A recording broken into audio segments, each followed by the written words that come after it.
Muchos de vosotros y de vosotras me habéis preguntado en las redes sociales dudas acerca de la cetosis y en especial cómo se puede entrar rápida y fácilmente en ella y sin efectos secundarios en los primeros días.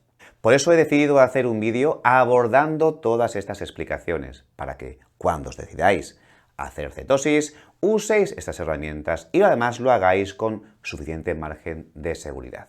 Como bien sabéis, uno de los errores que se da en multitud de ocasiones es que la persona, aunque reduce bastante la cantidad de hidratos de carbono en la dieta, no llega a reducirlos lo suficiente. En los mensajes que veo hay mucha gente que llega a consumir 60 o 70 gramos de carbohidratos a lo largo del día. 25% del total de las calorías que ingiere proceden de carbohidrato. Por eso no logramos entrar rápidamente en cetosis. Hay gente que se puede permitir 40, 50 o 60 gramos de hidratos de carbono a lo largo del día.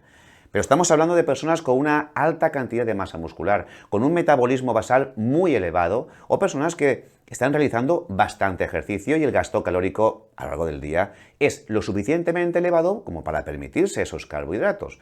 Pero normalmente el máximo para una persona que no realice alta cantidad de ejercicio y que no tenga mucha masa muscular va a ser de 20 gramos de carbohidratos al día, lo cual puede significar un 5% de carbohidratos.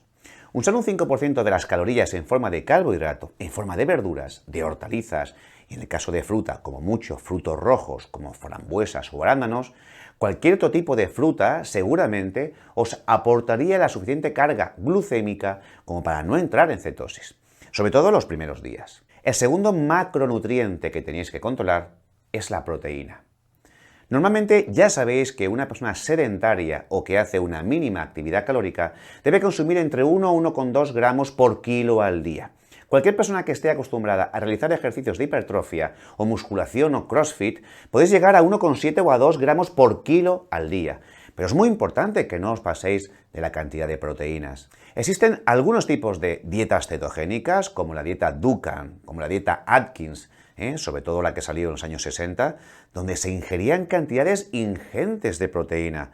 ¿Y cuál era el problema? Que os paséis de la cantidad de proteína. En vuestra mente pensáis que con cortar los carbohidratos ya vais a entrar en cetosis y que podéis comer la cantidad de proteína que queráis a lo largo de todo el día, para saciaros. Pero la proteína da lugar a la gluconeogénesis, que es un proceso por el cual el organismo obtiene azúcar a partir de aminoácidos procedentes de las proteínas. Este hecho puede generar un ascenso de la glucosa en plasma, de forma que no acabéis de entrar en cetosis. Así que hay que consumir la proteína suficiente para no generar catabolismo y no perder, por tanto, masa muscular, aminoácidos musculares, colágeno, etc. Pero no os paséis ni os hinchéis a proteína, porque esto os puede hacer salir de la cetosis. Y el tercer macronutriente, la grasa, este quizás es uno de los macronutrientes olvidados a la hora de hacer la cetosis, sobre todo por parte de muchas personas. Consumir proteína, reducir carbohidratos, pero se olvidan de consumir la cantidad suficiente y necesaria de grasa de forma estricta. Cuando hace ya unos 100 años empezó a aplicarse la dieta cetogénica para patologías como la epilepsia, trastornos neurodegenerativos, cáncer, esclerosis múltiple, la cantidad de grasa que se tenía que introducir dentro de la dieta era en torno a un 70-75% de las calorías totales. Eso es posible hacerlo en alimentos con el aguacate, como el aceite de coco, como los frutos secos, el pescado azul, que lleva una carga de grasa importante, semillas, las yemas de los huevos, el aceite. Esas grasas son importantísimas que las introduzcáis, en primer lugar porque, además, os van a proporcionar un estado de saciedad lo suficientemente importante como para que a lo largo de los días no paséis hambre, que es lo que hace que muchas personas que no controlan la cantidad de grasa, al cuarto día les entra tanta ansiedad que por la noche se levantan, comen azúcar y ya salen de cetosis. Y en segundo lugar, las grasas van a ser muy importantes para seguir manteniendo la flexibilidad metabólica, que se aporta gracias a los ácidos grasos, que son esenciales y que favorecen que tanto las membranas celulares como la síntesis de las hormonas esteroideas, que se forman a partir de las grasas, siga siendo favorable.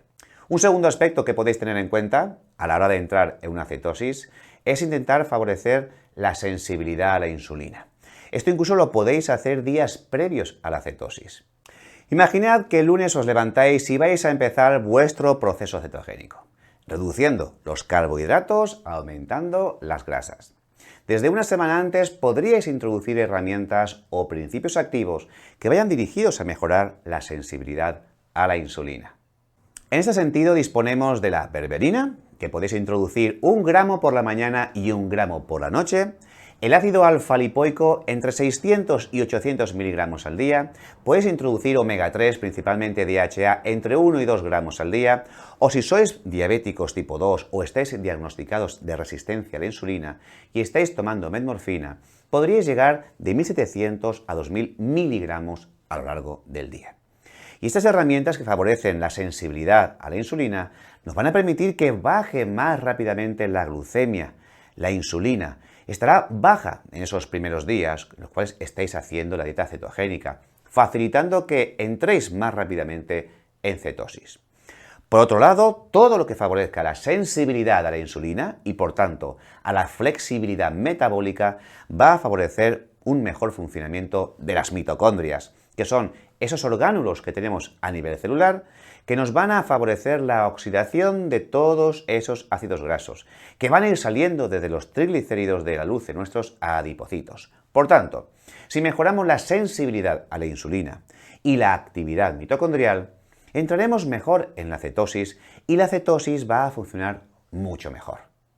El tercer consejo que os doy es que hagáis ejercicio. ¿Pero qué tipo de ejercicio? Sobre todo para las personas que no estéis acostumbradas a hacer una actividad deportiva de alta intensidad, que seáis sedentarios o que tengáis obesidad, os recomiendo un ejercicio de baja intensidad, media. No os recomiendo los primeros días donde vais a estar estresando a vuestro organismo, donde vais a estar con hambre, con necesidad de comer dulces.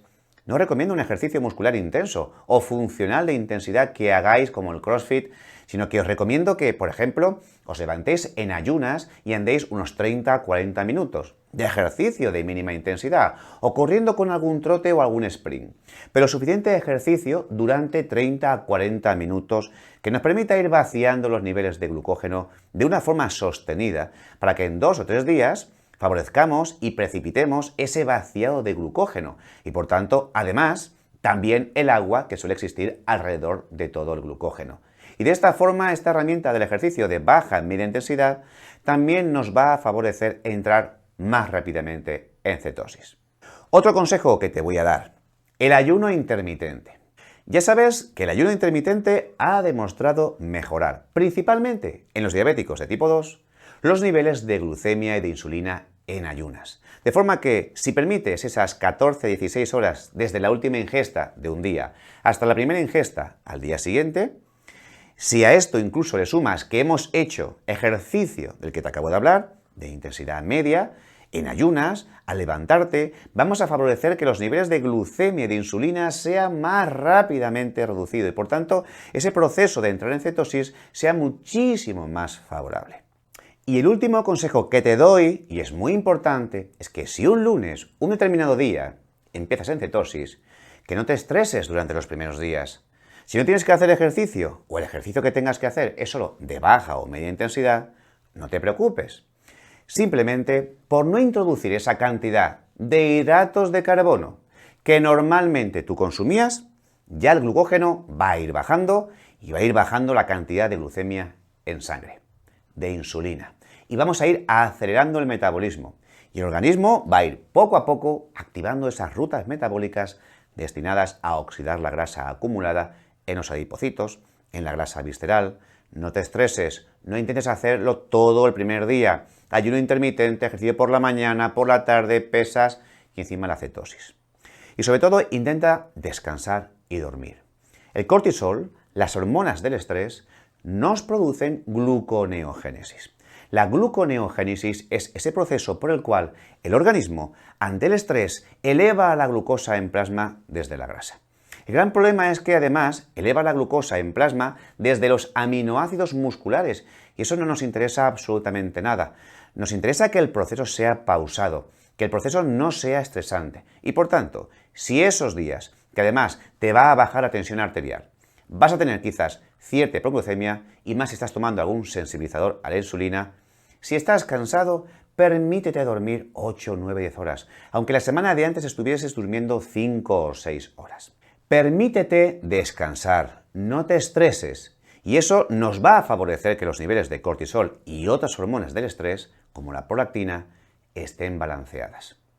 Por último, tienes que tener en cuenta que en estos primeros días, en estas primeras semanas de cetosis, podrías tener ciertos cambios. Puedes estar muy cansado, puedes estar agotado, puedes estar de mal humor, puedes levantarte por la mañana y que te cueste levantarte, activarte, ir al trabajo, hacer ejercicio. ¿Y esto por qué ocurre? Porque seguramente estás acostumbrado o acostumbrada a unos niveles determinados de glucemia y quizás algo elevados. Y de repente, el primer día cortas los hidratos de carbono y el segundo y tercer día van vaciándose esos niveles de glucógeno y el organismo, que aún no ha reclutado todas las enzimas ni todas las rutas metabólicas que están destinadas a oxidar la grasa, pues no estén en la cantidad suficiente como para que te puedas adaptar a la energía que te hace falta. Entonces es normal que en estos primeros días estés cansado. Primero porque te baja la glucemia y segundo porque además vas a orinar mucho. Vas a notar cómo a partir de las 14-16 horas, donde se empieza a vaciar el glucógeno hepático, vas a empezar a orinar mucho porque el organismo va a eliminar ese líquido que se encontraba alrededor del glucógeno muscular. El organismo, al bajar los niveles de agua que se encontraba alrededor del glucógeno, disminuye también el líquido plasmático y te baja la presión arterial. Por eso es fundamental que desde el primer día consumas la cantidad suficiente de sales minerales. Introduce las sales minerales con la sal que puedes introducir en tu comida, con las hortalizas, con las verduras, con el pescado, con el marisco, que también es muy favorable. Es un tipo de nutrientes muy favorable en la cetosis. Y de esa forma intentaremos controlar la presión arterial de tu organismo. Importante también que en estos primeros días, para compensar que generalmente una dieta baja en hidrato de carbono tiene poca fibra, para compensar esta falta de fibra y la predisposición que pueda existir al estreñimiento, puedes introducir salvado de avena o semillas de lino molidas. De esta forma, estos alimentos no te van a sacar de cetosis, pero te van a aportar la cantidad suficiente de fibra como para que puedas seguir manteniendo ese tránsito intestinal de una forma favorable. Como ves, a pesar de que la cetosis es una grandísima herramienta, tanto a nivel metabólico como a nivel terapéutico, con ciertas patologías, hay muchísimas personas que tienen dudas sobre cómo ejecutarlas de una forma correcta y pequeños detalles que pueden hacer que la persona no logre entrar en sus primeros días en ese proceso de cetosis. Recuerda que en este canal vas a encontrar más vídeos sobre nutrición y dietética para que de esta forma le saques el máximo partido a tu cuerpo y puedas lograr tus objetivos de forma sencilla, estructurada y paso a paso. Espero que te sea de muchísima utilidad lo que hemos explicado y nos vemos en el próximo vídeo. Hasta luego.